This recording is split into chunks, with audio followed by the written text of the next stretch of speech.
Hello everyone, welcome to my channel. My name is and today's video is all about growing succulents. We'll cover general questions that come up, especially for beginners.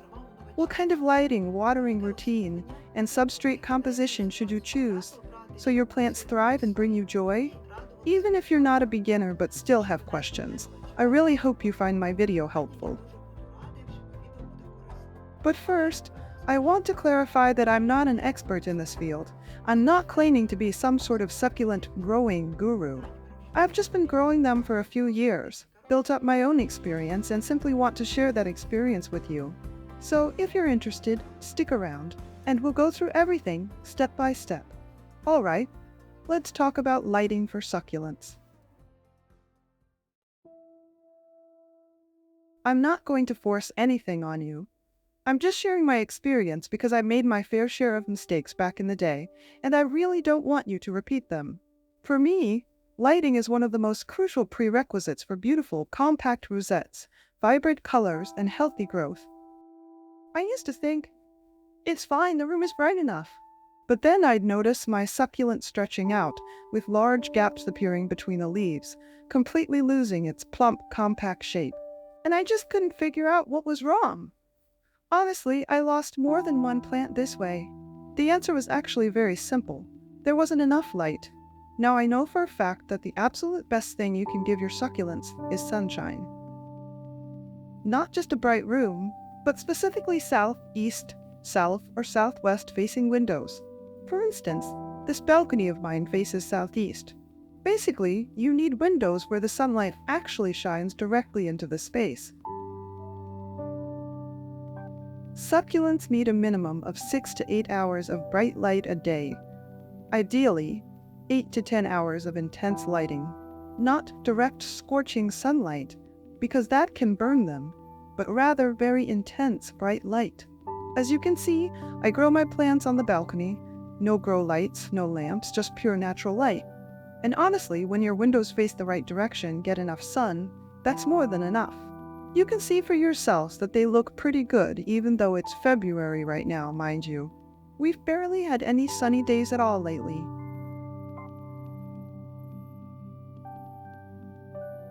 But there is a catch, which I also didn't learn right away until I lost a few more plants. In the summer, the direct sunlight hitting this balcony can seriously harm the plants, especially variegated or thin-leaved varieties. Because of this, a couple of my really cool varieties ended up getting scorched. So, for the summer, I now highly recommend shading your plants with either a sheer curtain or a great shading film you can find on AliExpress. I'm definitely going to order some for this season because I'll need to do something about it. I have a lot of gorgeous, affordable varieties right now, and I'd absolutely hate to lose them.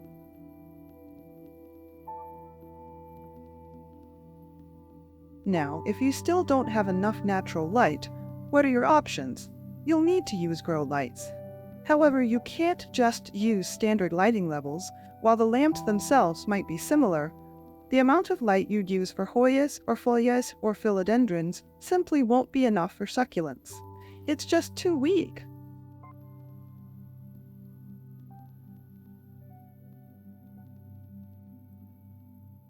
For example, even a small 50 by 50 centimeter shelf requires about 20 to 25 watts of actual LED power. And these lamps need to be on for 10 to 12 hours every single day, consistently. Given our current power outages, you can imagine how difficult that is to organize. So, what's the takeaway from all this? If your windowsill gets so hot that it scorches all your other plants, then succulents are exactly what you should be growing there. But if you're planning to grow them entirely under artificial light, think carefully.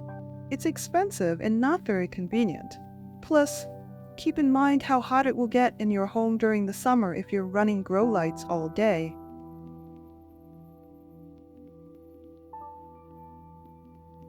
Alright, now let's talk about watering.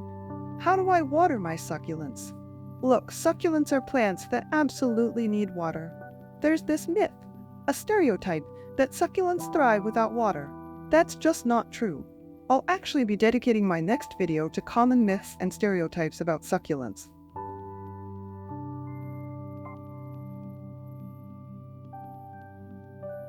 But I can tell you with absolute certainty that succulents love water and enjoy being watered.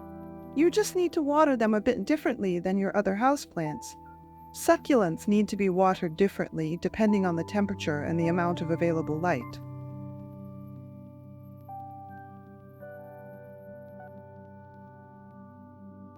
What do I mean by that? Well, when the temperature is low, you obviously need to water succulents sparingly. When it's hot, you water them more. For example, in the summer, I bottom water all my succulents. That's exactly why they are currently growing together in these trays.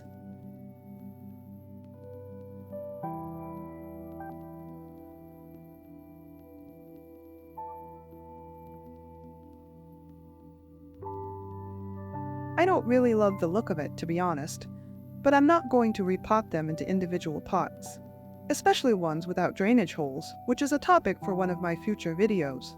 But watering them in trays is just the most convenient method for me.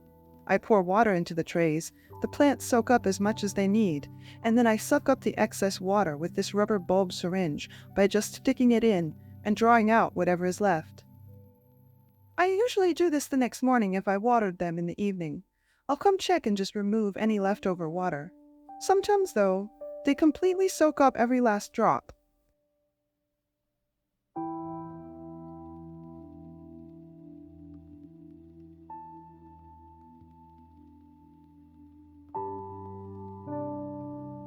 In the winter, when it's cold, I actually use this same bulb syringe to water my plants. Just a little bit at a time. I don't wait for them to soak it up like in summer. Let's check the temperature on my balcony right now. It's probably about 5 degrees Celsius outside. Look, it's only 12 degrees in here. You really shouldn't water heavily in these temperatures. I just walk by and check on them. See, these plants are dry, right? So I just give them a tiny splash like this. Just a little bit, see? There are also some with very small roots which shouldn't be watered much at all. Those are the ones that arrived from Korea a couple of months ago. These ones, for instance, I completely beheaded. They have no roots, so they don't need any water. I know my plants well, so I know which ones to skip. This one is a black Prada. I separated the bottom portion of the plant. Now, let's look at this peperomia, for example. Just a quick splash, see? And a little bit for this Aeonium too, watered. That's my entire winter watering routine. And I only do this when I see that the plants aren't just dry, but their leaves are actually starting to wrinkle. This Beyond's variety, for example, doesn't need watering. Even though the soil is dry, her leaves are still very firm, so it's best not to touch her. As for the tiny baby plants, I water them a bit more frequently, of course. That's because they are so small and have very shallow root systems. Long story short, the babies get watered more often. But going back to what I was saying about lighting, if you're growing your plants indoors on a warm windowsill during the winter and they aren't getting enough light, you might notice them starting to stretch. To keep them looking somewhat normal and prevent severe stretching, you need to water them less frequently. Only water them when they get completely limp and their leaves look wrinkled. I might actually have an example around here somewhere. Look at this one, it's stretched out a bit, but it still looks pretty cool. Let's see who else is a good example.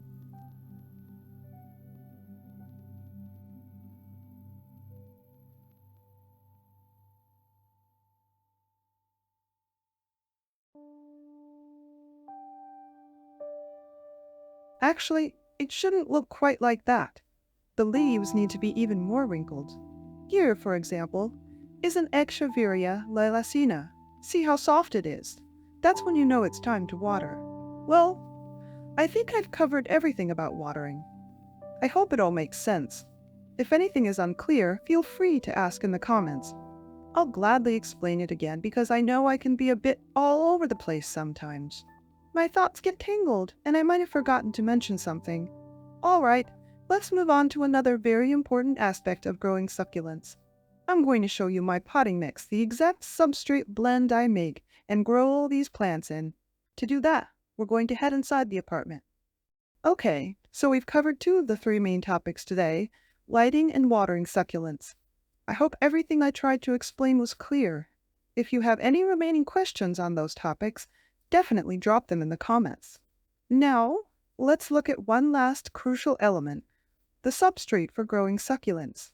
I'll show you my personal mix as an example.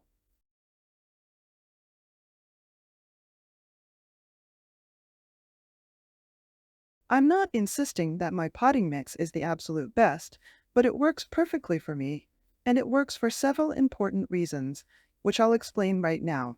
I'll also show you the approximate percentage ratio I use when mixing this substrate. Plus, we're going to take a look at the roots of this pink angel. It was just the first plant that caught my eye on the balcony, so I grabbed it. We'll examine how its roots are doing in this type of mix. So what components do we have here that I use almost all the time? Sometimes I run out of a specific ingredient, most often this one, or sometimes I'm out of perlite, but I always use the rest.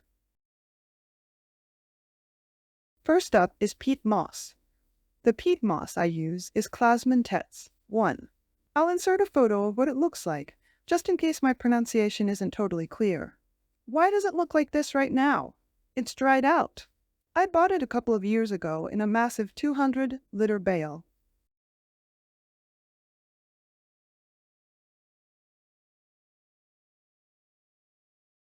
It sat open for a while and dried up, which is why it's a bit clumpy now. Some perlite and foam balls accidentally spilled in here, but underneath it's just pure peat moss. If I dig around a bit, you'll see it's only peat. Honestly, you can use any other peat moss you prefer, but I liked one because it has a fine texture. Overall, I'm completely satisfied with it.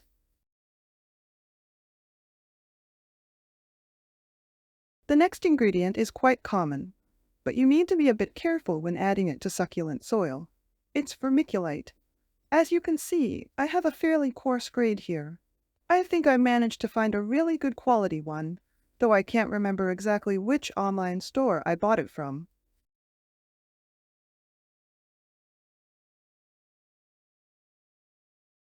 Why you need to be careful with it? Because it does retain some moisture. However, since my succulents grow in very small pots, this isn't a problem for me at all. In fact, it's actually beneficial that the vermiculite holds onto a little bit of moisture, but be mindful and adjust based on your specific growing conditions. All right, on to the next component of my mix. The next ingredient is zeolite. Zeolite is a natural mineral. This one is also a pretty coarse grade, as you can see, but I don't use too much of it. The main reason I genuinely prefer using lightweight components like this is because of the weight of the pots on my windowsill. I simply can't fill my pots with heavy rocks, you know. It would all become way too heavy, and one day the whole shelf might just collapse. But I do include zeolite because it's a fantastic mineral. I'll show you roughly how much I add.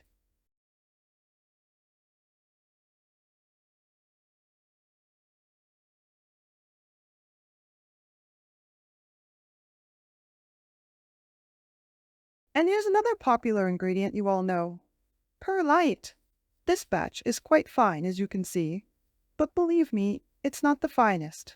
A friend and I once bought a huge bag of perlite, and about half of it was literally pure dust. If you ever get perlite like that, absolutely do not put it in your potting mix, because instead of aerating the soil, it acts like glue, turning your substrate into something resembling concrete. It makes it incredibly difficult for the plants to grow and breathe, and their roots simply won't dry out properly. Long story short, it's really bad news. If you did end up buying a large amount of very fine perlite, you'll need to either sift it or rinse it.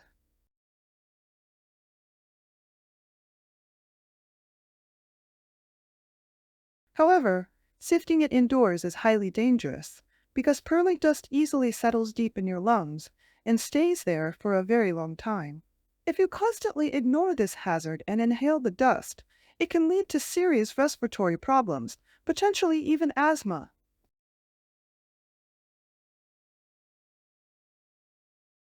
Therefore, if you need to clean it up while living in an apartment, it's much better to soak it in water and rinse it. Just pour out that fine, dusty mush and keep the coarser pieces. If your perlite is a bit fine but roughly this size, it's still acceptable to use. Okay? That's it for that. The final ingredient in my mix is a bit controversial. A lot of people hate it, but I absolutely love it. It's styrofoam balls. Why do people dislike styrofoam balls?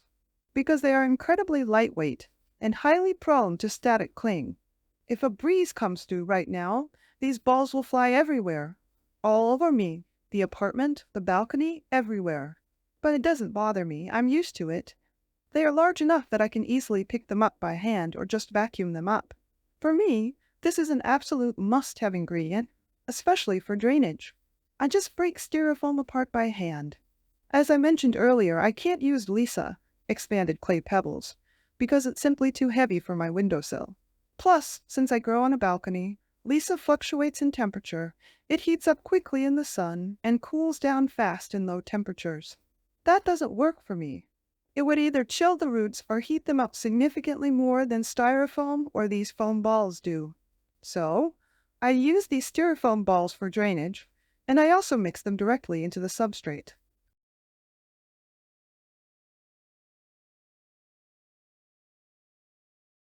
Ideally, after mixing it into the peat moss as best as I can, I'd top dress the pot with a layer of peat mixed with perlite, vermiculite, or even better, zeolite, just so the styrofoam isn't sitting on the surface. But honestly, I don't stress over it too much. If a few float up, I just pick them out. It's no big deal. Okay, covered that. Now for another important detail. As you can see, I have neither sand nor rocks here. I don't use sand simply because I haven't been able to find any that's coarse enough. I found some just once, and I mixed it into a few succulent pots, but I didn't really notice any significant improvement. I can just use zeolite with the same success. As for decorative rocks, I highly advise against putting them on the surface of the soil, especially for beginners.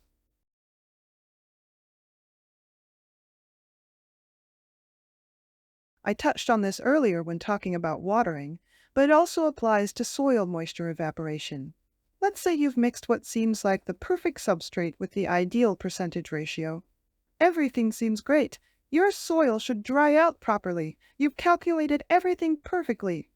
You plant your succulent, and then you completely cover the top with decorative rocks. Well, guess what? Your perfect substrate is no longer perfect because the moisture can't evaporate the way it naturally would if those rocks weren't blocking the surface. If you're a pro and you know exactly what you're doing, then of course, I have absolutely no objections. Like I said, I'm not a pro myself. But for beginners who are just getting familiar with succulents, I really don't recommend top dressing your pots with rocks. Now, let's check out the roots of my pink angel, which is growing in a substrate very similar to this mix.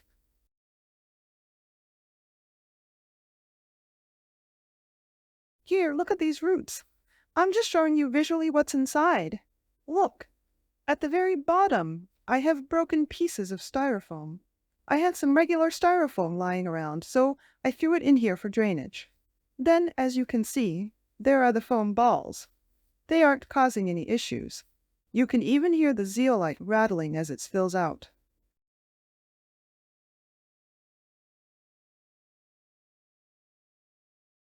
Here you can see perlite. And if you look closely, though it might be hard to see on camera, there's vermiculite along with the peat moss. Look at those roots. I think they look incredibly healthy. Oh, and look, here are some rocks. That's right.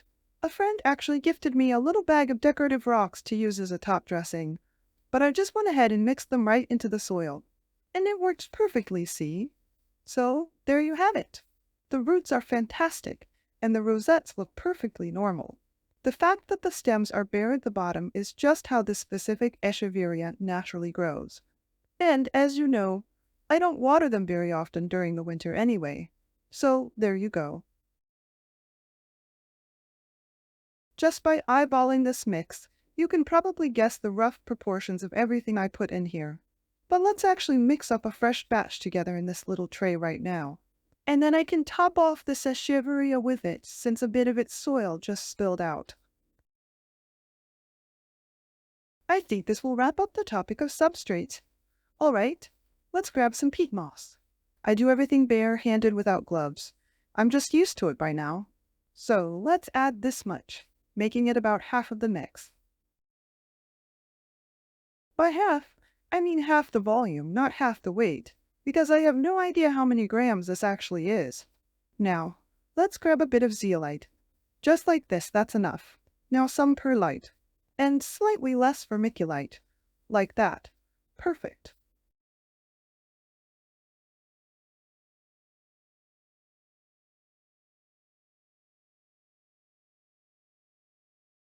And lastly, the foam balls. Now, you get to see how they fly everywhere. Oops. There we go. That's about right. And now, we mix it all up. This is a universal potting mix that's great for small plants, rooting tiny offsets or rerooting cuttings.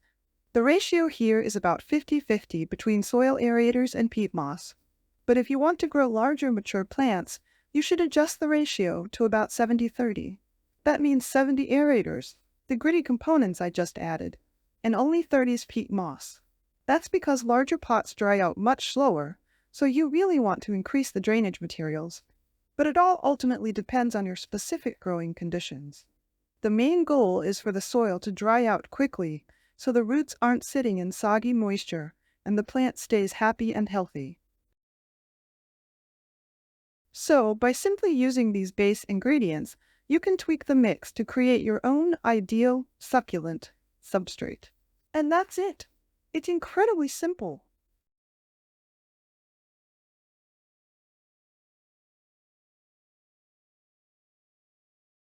Some of you also asked me about Lechuzapan, but I can't really comment on it because I've never used it for my plants. I honestly don't know firsthand how they do in it. From the videos I've seen from other growers, mature plants seem to grow wonderfully in it, but it's generally not recommended for tiny babies.